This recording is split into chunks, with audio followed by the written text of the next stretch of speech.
My name is Marcus, a 32-year-old software developer from Chicago, whose life changed overnight when I hit the lottery for $800,000. I thought winning would be the answer to all my prayers, but instead it revealed the true colors of the people I trusted most. What should have been the happiest moment of my life quickly turned into a family nightmare I never saw coming. Before I tell you how my parents tried to steal my lottery ticket, let me know where you are watching from and hit that subscribe button if you have ever had family try to take advantage of your success.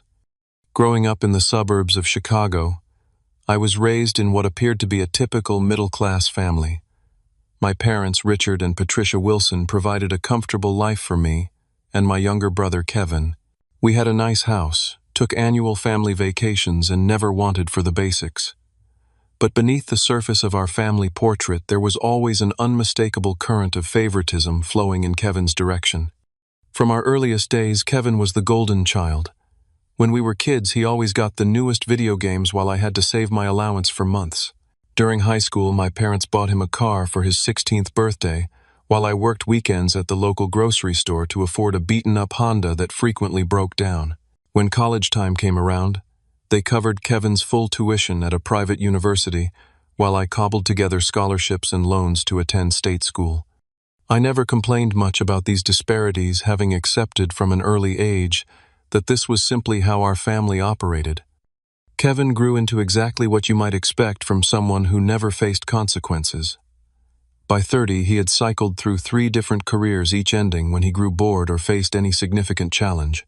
He started a gourmet food truck business that failed within 6 months, tried his hand at real estate until he lost his license for ethical violations, and most recently attempted to launch a social media marketing agency despite having no experience in the field.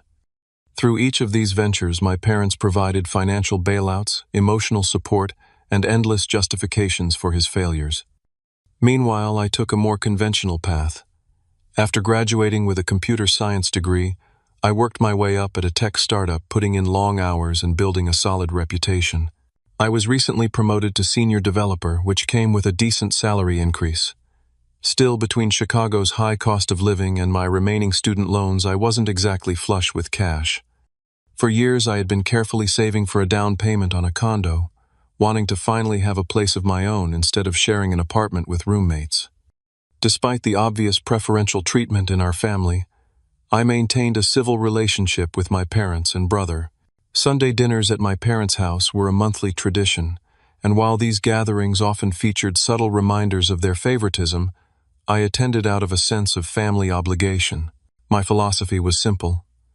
I couldn't change them, but I could control my reactions and maintain my independence. One habit I had developed over the years was buying a lottery ticket each Friday. It started in college as a way to indulge in a bit of harmless daydreaming during stressful exam periods. $5 a week was my only real splurge, my small investment in possibility. I never expected to win anything significant, viewing it more as entertainment than a financial strategy. That all changed on a rainy Friday in April. I almost skipped my usual stop at the corner mart as I was running late for a dinner with friends. Something made me pull in at the last minute. Perhaps a break in the downpour or just force of habit. Tom, the store owner who knew me as a regular, greeted me with his usual friendly nod. "The jackpot's up to $3 million this week," he mentioned, as I handed over my $5. "Maybe today's my lucky day," I replied with the casual optimism of someone who never actually expects to win. That evening, after dinner with friends, I returned to my apartment and absently flipped on the television while sorting through mail. The lottery drawing was just beginning, and I pulled out my ticket without much thought. As the numbers were called, I felt my heart rate accelerate. 1 match, then 2, then 3. By the 5th number, my hands were shaking so badly, I nearly dropped the ticket. I had matched all 6 numbers for a second-tier prize of $800,000. In a state of disbelief, I checked the numbers online, then checked them again and again. Each time confirmed what seemed impossible: I had won. My first call was to my best friend Michael, who had just left the dinner we shared hours earlier. "Dude, you need to get over here right now," I said, my voice barely containing the excitement. "What's wrong?" he asked, immediately concerned. "Nothing's wrong. Everything's right. I just won the lottery. $800,000. The silence on the other end lasted so long I thought we had been disconnected. "Michael, you there? You better not be messing with me," he finally said, "because I will drive over there just to punch you if this is a joke." Not a joke, I swear. I matched all 6 numbers. Second-tier prize. 20 minutes later, Michael was at my door, and the reality of my win began to sink in as we stared at the ticket together. $800,000. Not enough to never work again, but enough to completely change my financial situation. Enough to transform my careful, measured plans into immediate possibilities. "You know what this means, right?" Michael said, a broad grin spreading across his face. "You can finally tell your micromanaging boss to shove it." But as the initial shock wore off, my practical nature took over. I wasn't going to quit my job or buy a Ferrari. I had more sensible plans for this unexpected windfall. The morning after discovering my win, I sat at my kitchen table with a notepad, methodically planning how to use the money. After taxes, I would likely receive around $560,000. My first priority was paying off the remaining $45,000 in student loans, instantly freeing me from the monthly payments that had been a constant presence since graduation. Next came the down payment on a modest condo in Wicker Park, a neighborhood I had long admired but considered out of reach. I estimated this would cost around $100,000. The bulk of the money, about $300,000, would go into diversified investments. I had always been interested in financial planning, and this was an opportunity to build real wealth for the future. Another $50,000 would be set aside for starting my own small software development company, a dream I had nurtured for years. I allocated $20,000 for a trip to Japan, a country whose culture and technology had fascinated me since childhood. Finally, I decided to donate $25,000 to a local nonprofit that taught coding skills to underprivileged youth. These plans felt responsible yet satisfying, balancing immediate enjoyment with long-term security. For the first time in my life, I felt a sense of complete financial freedom, not in the sense of unlimited resources, but in the ability to make choices without constant constraint. That Saturday night, I invited my closest friends for a celebration dinner at my apartment. I splurged on expensive steaks and good wine, feeling justified in this small extravagance. As we raised our glasses in a toast, the genuine happiness on my friends' faces warmed me. These were people who had been there during my struggles, who had never asked for anything but my friendship, and who now celebrated my good fortune without a hint of envy. "To Marcus," Michael said, lifting his glass. "The luckiest guy I know, and the one who deserves it most."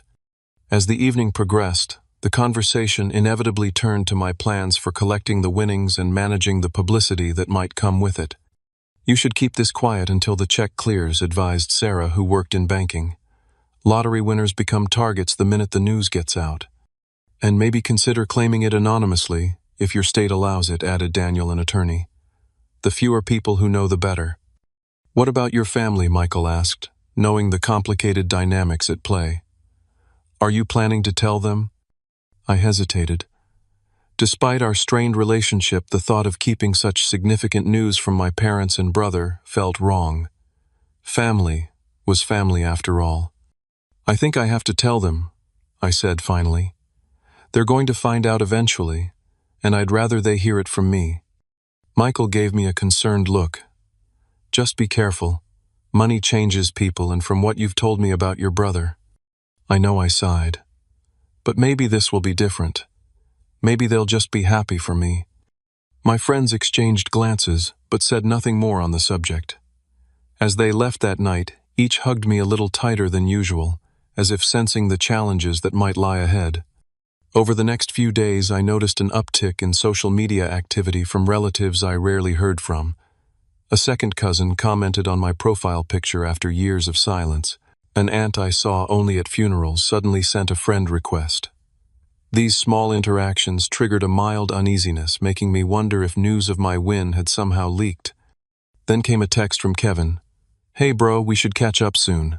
Families gotta stick together, right?" The message was innocuous enough, but something about the timing and the unusual sentiment made my stomach tighten. Kevin and I texted occasionally about family gatherings, but he had never expressed such familial devotion before. Still, I tried to dismiss my concerns as paranoia. Surely my own brother wouldn't see me as just a potential source of cash. Despite these small warning signs, I remained hopeful that my family would respond with the same genuine happiness my friends had shown. Perhaps this windfall would even heal some of the old wounds between us. With this optimistic outlook, I decided to share my news at the upcoming Sunday dinner at my parents' house. The following Sunday, I arrived at my parents' suburban home feeling a mix of excitement and apprehension. The familiar brick two-story looked exactly as it had throughout my childhood, a physical reminder of both comfort and complicated memories. My mother answered the door in her usual Sunday best pearl earrings catching the afternoon light. "Marcus, you're early," she said, accepting my brief hug. "Your father's watching golf in the den, and dinner's not for another hour." "Actually, Mom, I have some news I wanted to share with both of you before Kevin arrives." Something in my tone must have conveyed the importance of my announcement because she immediately called for my father. As we settled in the living room with its too formal furniture that had always been more for show than comfort, I took a deep breath. "I wanted you both to know that something amazing happened." I began, unable to keep a smile from spreading across my face. "I won the lottery last Friday, $800,000. Their reaction seemed genuine at first. My mother gasped and pressed her hand to her chest. My father's eyebrows shot up, his usual stoic expression giving way to surprise. "Marcus, that's wonderful," my mother exclaimed, moving to embrace me. "What incredible luck." "Congratulations, son," my father added with a firm nod. "That's quite a windfall." For a brief shining moment, it felt like the family moment I had hoped for, simple happiness at my good fortune, without complications. But that moment was short-lived. "Have you thought about what you'll do with it?" my father asked, leaning forward with sudden interest. Before I could answer, he continued, "Smart planning is essential with this kind of money. You know your brother has been struggling with that business of his." And there it was, the pivot I should have expected. Not even 5 minutes of celebration before Kevin became the focus. "Yes," my mother chimed in. "Kevin was just telling us last week about the daycare expenses for the twins, and college funds need to be started early these days." I felt a familiar sinking feeling. Kevin's twins, my niece and nephew, were adorable 3-year-olds who had become the center of my parents' world since their birth. While I certainly didn't begrudge the children anything, the speed with which my parents had steered the conversation toward Kevin's needs was disappointing, if not surprising. "I've actually made some plans already," I said, trying to maintain my enthusiasm. "Paying off my student loans, investing for the future, maybe buying a condo." "Oh, well, yes, that sounds sensible," my mother replied, her tone suggesting she found my plans rather boring. "But family is the best investment, don't you think?" Before I could respond, the doorbell rang, announcing Kevin's arrival. My mother hurried to answer it, clearly eager to share my news. I heard her excited whispers in the hallway, followed by Kevin's voice rising in surprise. Moments later, my brother entered the living room, his wife Amanda trailing behind him.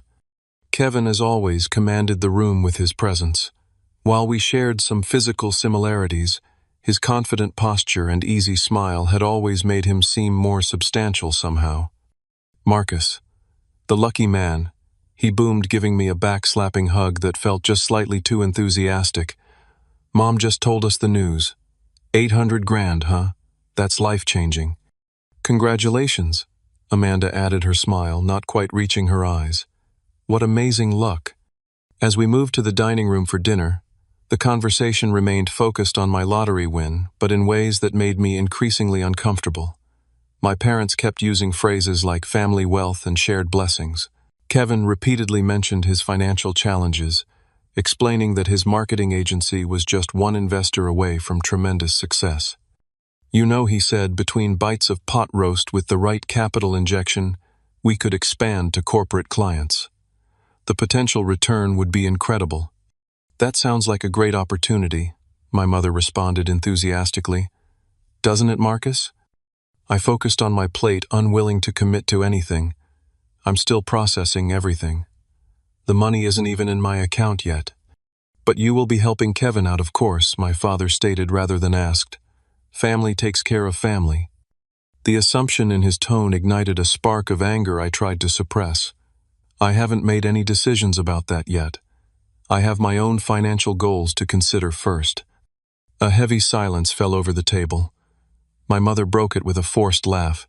Well, of course you do, dear.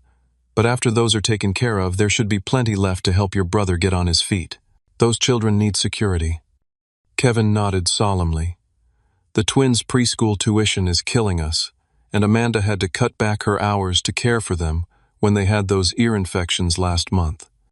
The rest of the dinner continued in this vein with increasingly direct suggestions about how I should distribute my winnings. By the time dessert was served, my parents and Kevin seemed to have mentally allocated at least half of my lottery prize to various family needs, all of which centered around Kevin, Amanda, and the twins. When I attempted to explain my carefully thought-out plans for the money, my parents exchanged glances that clearly communicated their disapproval of my selfishness.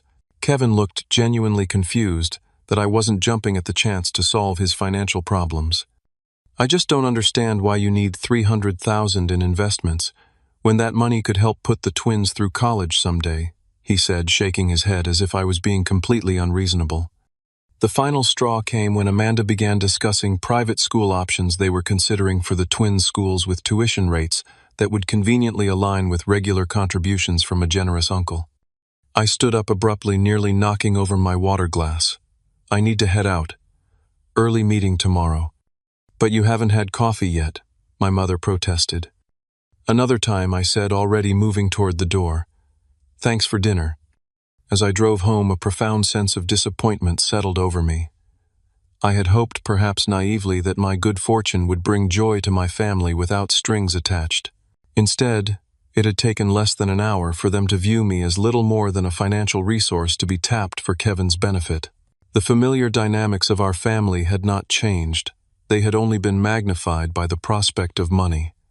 3 days after the uncomfortable family dinner, I returned home from work to find my parents' car parked outside my apartment building. This was unusual, as they rarely visited my place, generally preferring I come to them. With a sense of foreboding, I climbed the stairs to my third-floor unit. They were waiting in the hallway, my father standing stiffly while my mother nervously adjusted her purse strap. Their expressions were a mix of determination and rehearsed concern that immediately put me on edge. "Mom, Dad, this is unexpected," I said, unlocking my door and gesturing them inside. "Is everything okay?" "We need to talk, Marcus," my father said, his tone reminiscent of childhood scoldings.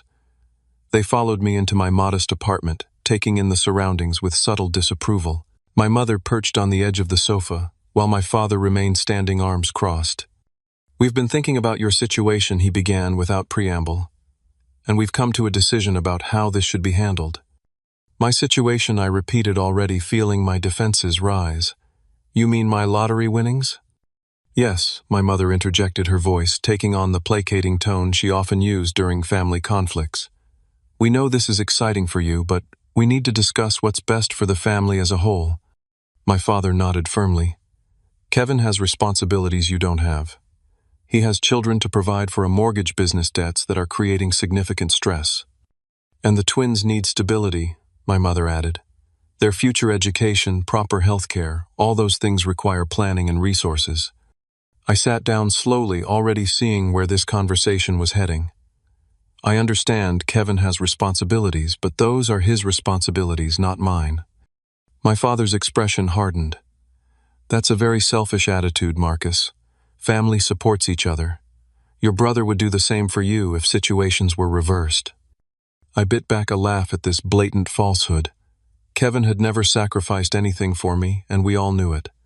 "What exactly are you asking me to do?" I asked, though I already knew the answer.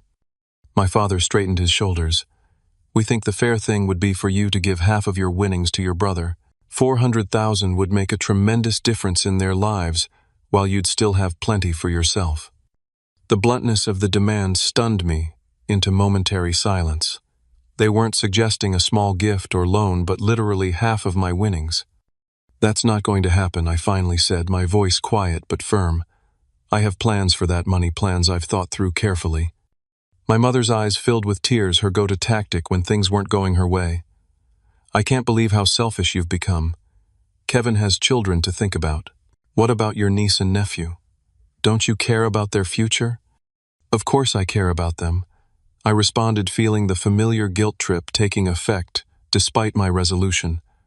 But that doesn't mean I'm responsible for financially supporting them. Kevin and Amanda are their parents. Kevin has always had more challenges than you, my father argued, his voice rising. You've always had an easier time, more natural abilities. This is your chance to even things out a bit. I stood up, anger finally overtaking my usual conflict avoidance. Even things out. Are you serious?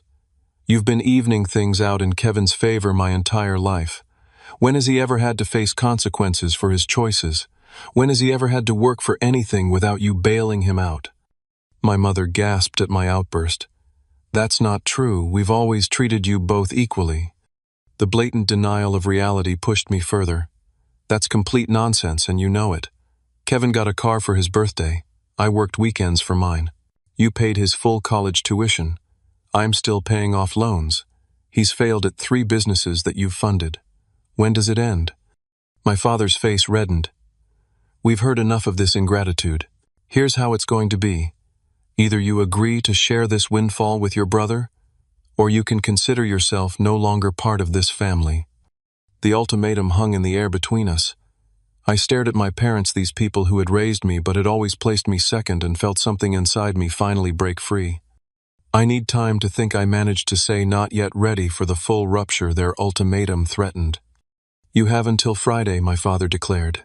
Then we expect you at our house with your decision, the right decision. After they left, I spent a sleepless night pacing my apartment, wrestling with conflicting emotions.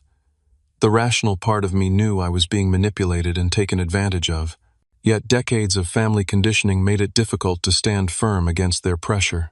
I kept hearing my mother's voice asking if I really cared about my niece and nephew, kept seeing my father's disappointed expression. Around 3 in the morning, I called Michael, who answered groggily but listened as I poured out the whole situation. They're trying to rob you, man, he said bluntly when I finished. This isn't about family. It's about using you as an ATM, just like they always have.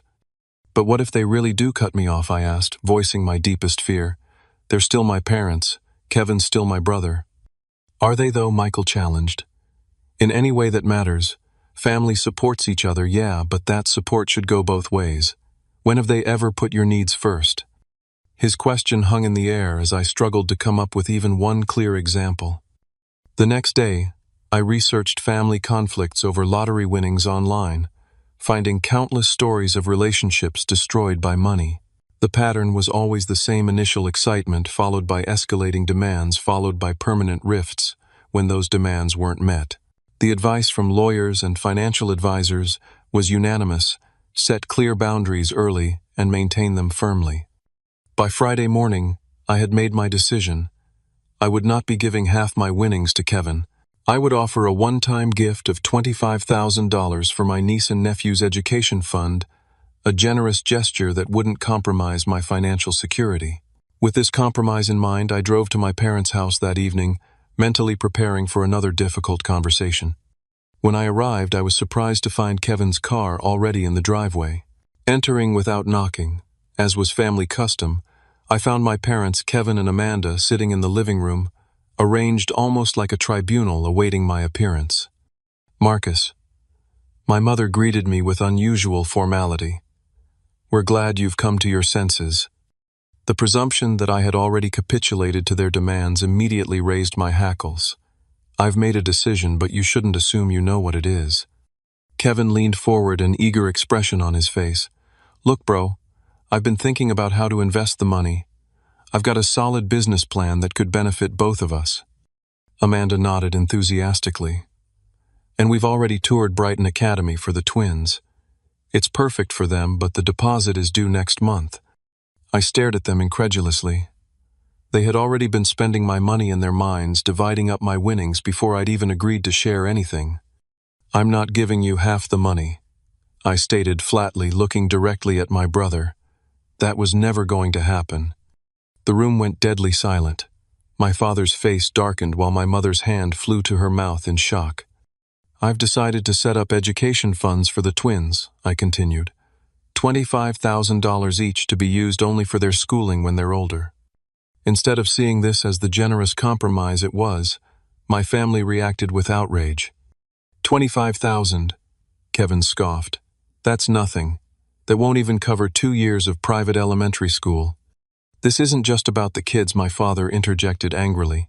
Your brother needs capital for his business. He has a mortgage bills piling up. Maybe he should have thought about that before starting a third failed business. I replied, my patience finally exhausted.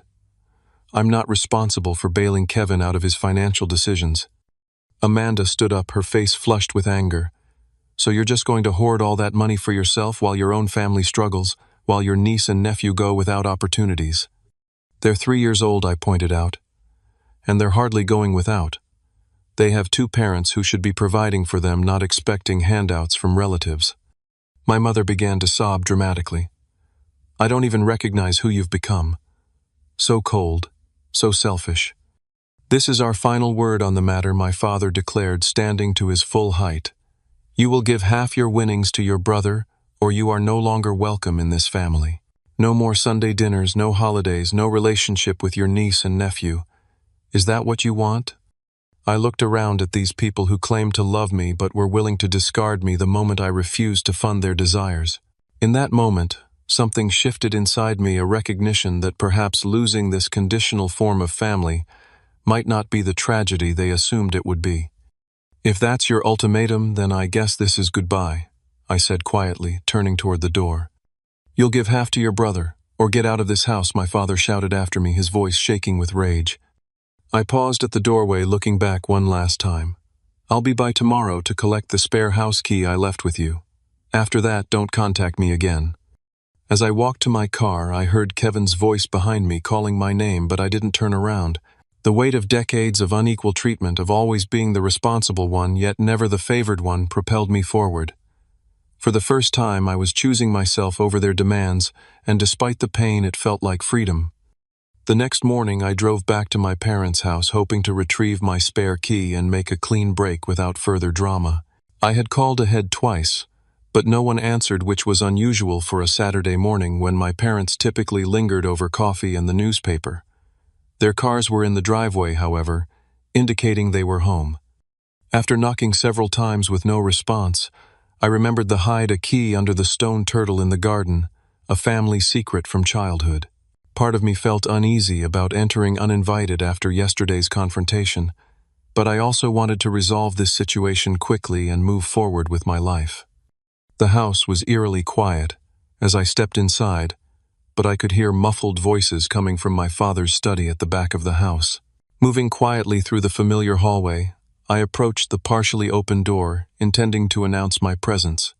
Before I could speak, however, I caught a glimpse of activity that froze me in place.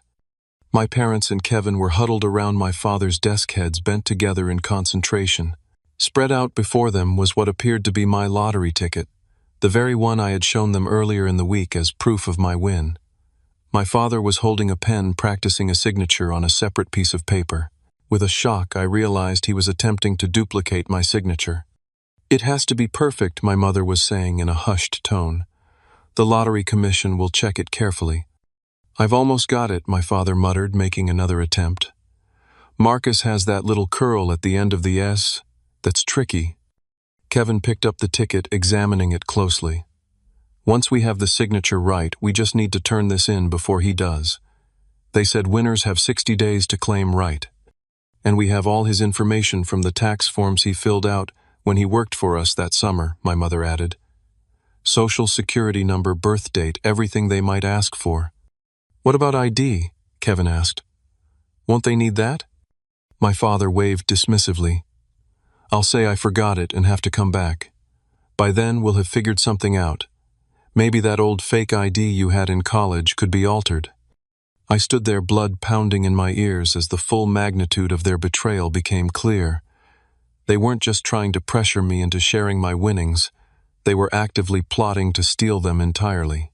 The people who had raised me, who should have protected me from harm, were conspiring to commit fraud and identity theft against their own son. Unable to contain my shock any longer, I pushed the door open fully. What the hell do you think you're doing? 3 heads snapped up in unison, faces registering alarm, and then guilt as they realized they had been caught. My mother recovered first, hurriedly trying to gather the papers on the desk. "Marcus, we didn't hear you come in," she stammered, her voice unnaturally high. "Clearly," I replied coldly, stepping into the room. "Were you planning to forge my signature and steal my lottery ticket? My own family?" Kevin had the decency to look ashamed, but my father's expression quickly shifted from surprise to defiance. "We were trying to help you make the right decision," he said, attempting to sound authoritative despite being caught in the act. "Sometimes children need guidance to do what's best for the family." "Guidance," I repeated incredulously. "This isn't guidance. This is theft. This is fraud. This is a crime that could send all of you to jail." My mother's eyes filled with tears. "You're overreacting, Marcus. We were just trying to ensure Kevin and the twins got the support they need. You were being so stubborn, so selfish." "Give me the ticket," I demanded, holding out my hand. "Now." Kevin clutched the ticket protectively. "We're your family. That money should benefit all of us, not just you. The twins need." "The twins, the twins, the twins," I exploded, my voice rising. "I'm sick of hearing about what the twins need. What about what I need? What about basic respect from my own family? What about not having my own parents try to steal from me?" My father stood up, his face reddening. "Watch your tone, young man. Everything we've done has been for this family. You've always had advantages Kevin didn't have. You owe him this." The absurdity of his statement in the midst of their criminal activity was almost laughable. "I owe him, for what exactly? For being your favorite, for never having to work for anything, for having you bail him out of every bad decision." "That's not fair," Kevin protested. "I've had struggles you know nothing about." "Hand over the ticket," I repeated, ignoring his self-pity. "Or I'm calling the police right now and reporting it stolen." My mother gasped. "You wouldn't call the police on your own family. You stopped being family the moment you decided to steal from me," I replied, surprised by how calm I felt despite the situation. "The ticket. Now." After a tense standoff, Kevin reluctantly handed over the ticket, which had been crumpled in his tight grip. I examined it carefully, confirming it was indeed my winning ticket, though now somewhat damaged. "You should know," I said, tucking the ticket safely into my wallet, "that this little scheme would never have worked anyway. I already registered my win with the Lottery Commission. They have my information on file, including a scan of the ticket. Even if you had managed to forge my signature perfectly, you would have been caught immediately." The color drained from my father's face as the reality of what they had attempted and how badly it could have backfired began to sink in. "We were desperate," my mother whispered, as if that explained everything. "Kevin's business is about to go under. The bank is threatening foreclosure on their house. The twins might lose their preschool placement." "And your solution was to commit a felony?" I asked, genuinely bewildered by their thinking. "To steal from your own son, to risk going to prison." "It's not stealing if it stays in the family," my father insisted, though his voice lacked conviction. I laughed without humor. "That's not how the law works, Dad. And it's not how family is supposed to work either." Kevin, seeming to realize the gravity of what they had nearly done, attempted a different approach. "Look, Marcus, we made a mistake. We panicked. But we're still family. We can work this out." "There's nothing to work out," I replied, heading toward the door. "You were willing to steal everything from me. Not ask for help, not negotiate, but take everything. We're done." My mother rushed after me, grabbing my arm. "Please, Marcus.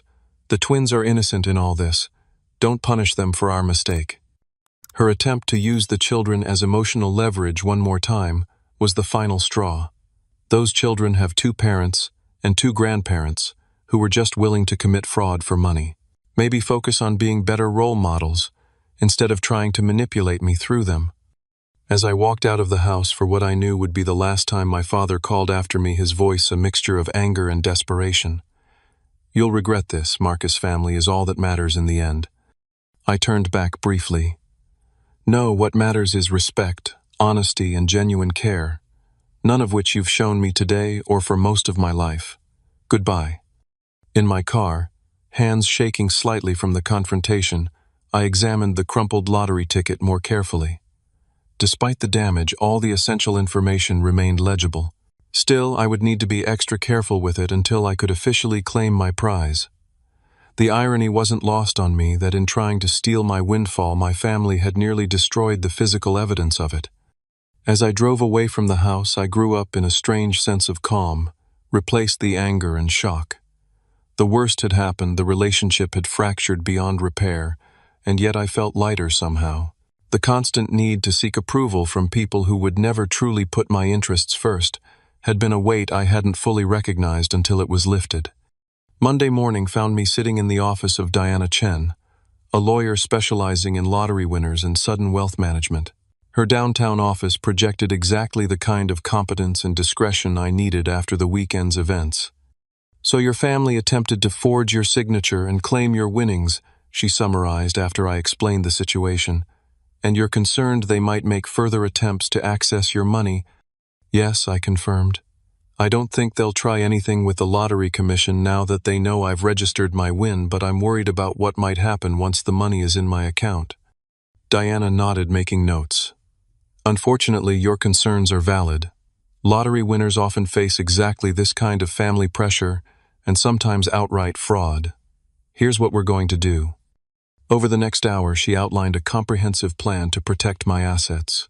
First, we would file a police report documenting the attempted theft, creating an official record without necessarily pressing charges unless further attempts were made. Next, she would help me set up a revocable trust to hold the lottery winnings, providing an additional layer of security. Finally, she recommended changing all my passwords, setting up two-factor authentication on financial accounts, and placing a freeze on my credit to prevent unauthorized applications. "What about claiming the prize?" I asked. "The ticket is a bit damaged now." "I'll accompany you to the lottery commission," she assured me. "I've handled similar situations before. As long as the barcode and numbers are legible, there shouldn't be an issue, especially since you've already registered your win." After leaving the lawyer's office, I headed to the police station to file the report. The officer taking my statement seemed unsurprised by the family conflict. "Happens more often than you'd think," he commented as he typed. "Money brings out the worst in people, especially family. You did the right thing coming in." With the legal protections in place, I took the additional step of changing my phone number and temporarily moving in with Michael, who had immediately offered his guest room when I called to update him on the situation. "Stay as long as you need," he insisted, helping me carry in the essential items I'd packed. "My place isn't fancy, but at least no one here is trying to steal your lottery ticket." Over the next week, the messages from my family began pouring in, first as angry accusations, then shifting to tearful apologies as they realized the severity of their actions. My mother left voicemails claiming she was having chest pains from the stress. My father sent emails attempting to minimize what had happened as a momentary lapse in judgment. Kevin tried multiple approaches, from angry demands to pitiful pleas about his children's future. I read or listened to each message but responded to none. Diana had advised against any communication that might be construed as forgiveness or acceptance of their behavior, as it could complicate matters if legal action became necessary later. The most disturbing development came when Kevin showed up at my workplace, unannounced, causing a scene in the reception area until security escorted him out. After that incident, I took a 2-week leave of absence, using some of my accumulated vacation time to focus on finalizing the lottery claim and finding a new place to live.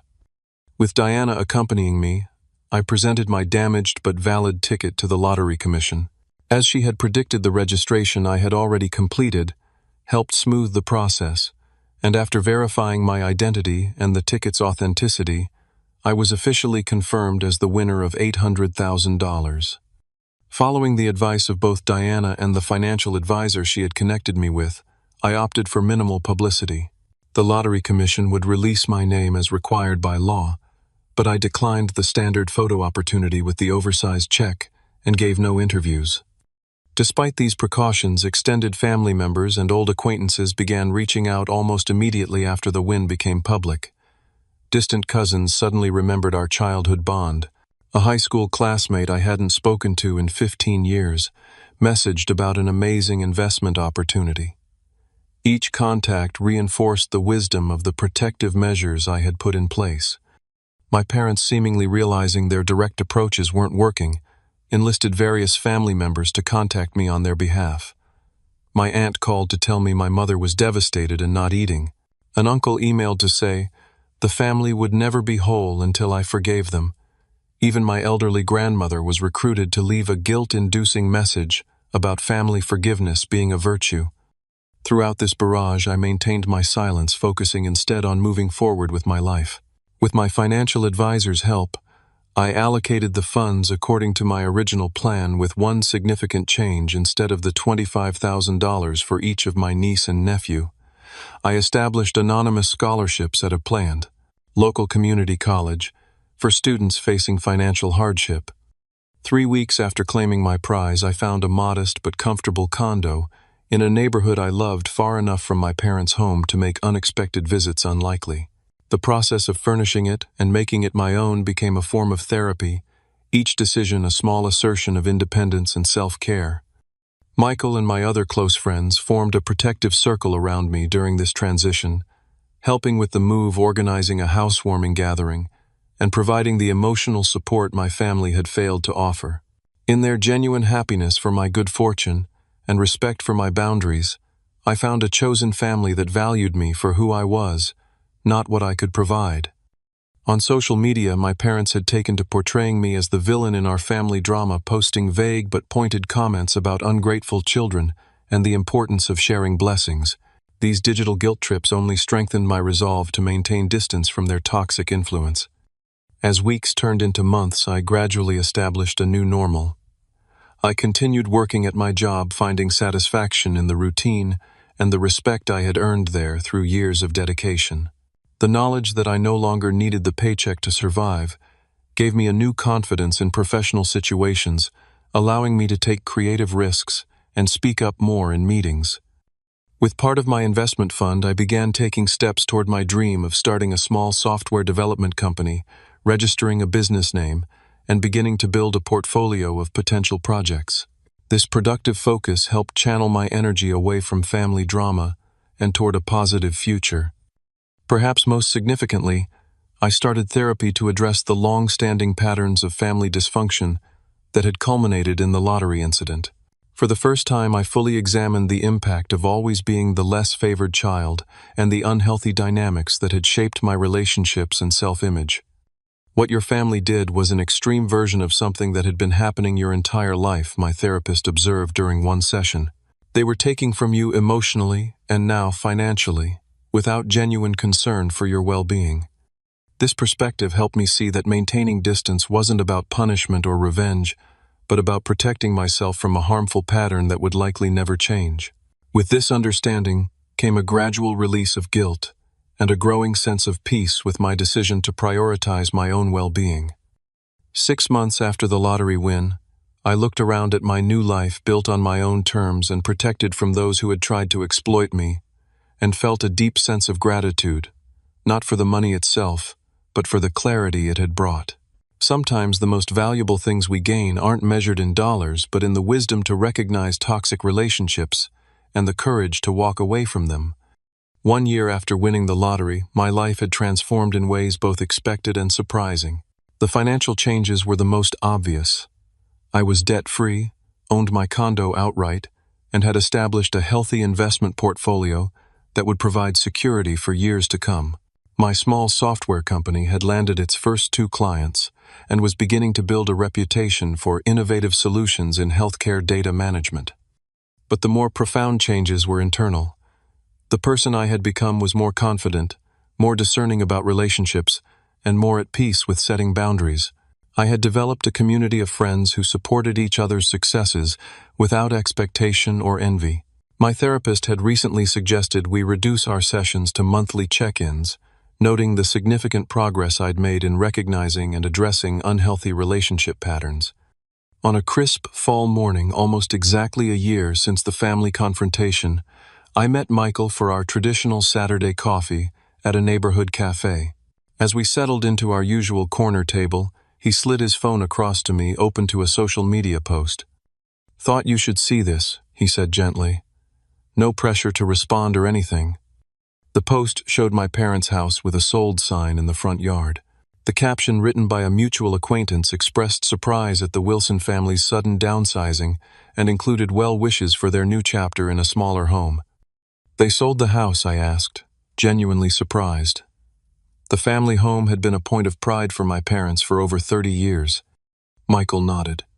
"From what I hear through the grapevine, they had to. Apparently, Kevin's business finally went under completely, and they'd co-signed on some pretty substantial loans for him." I felt a complex mixture of emotions, not satisfaction at their misfortune, but a somber recognition of how predictable this outcome had been. For decades, my parents had enabled Kevin's financial irresponsibility, and eventually the consequences had caught up with all of them. "There's more," Michael added hesitantly. "Lisa from accounting ran into Amanda at the grocery store last week. She and Kevin are separated. She took the twins and moved in with her parents in Michigan." This news hit harder.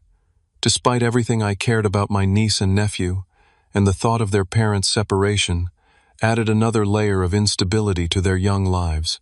For a moment, I questioned my decision to maintain distance from the family, wondering if I could have helped prevent this outcome. "This isn't on you," Michael said, reading my expression accurately. "They made their choices long before the lottery ticket. All you did was refuse to be their safety net one more time." He was right, of course. My parents' financial problems weren't the result of my boundaries, but of their own long-standing pattern of poor decisions and enabling behavior. If I had given Kevin half my winnings as demanded, it would have only delayed the inevitable while depleting my own resources. Over the following weeks, I received several indirect attempts at contact from my parents. A family friend happened to mention they were struggling financially. My mother's sister called to tell me they had moved into a small apartment and were too proud to ask for help. Each message carried the clear subtext that I should step in and rescue them, just as they had always expected me to be the responsible one, while simultaneously favoring Kevin. After careful consideration and discussion with my therapist, I decided to respond in a limited way on my own terms.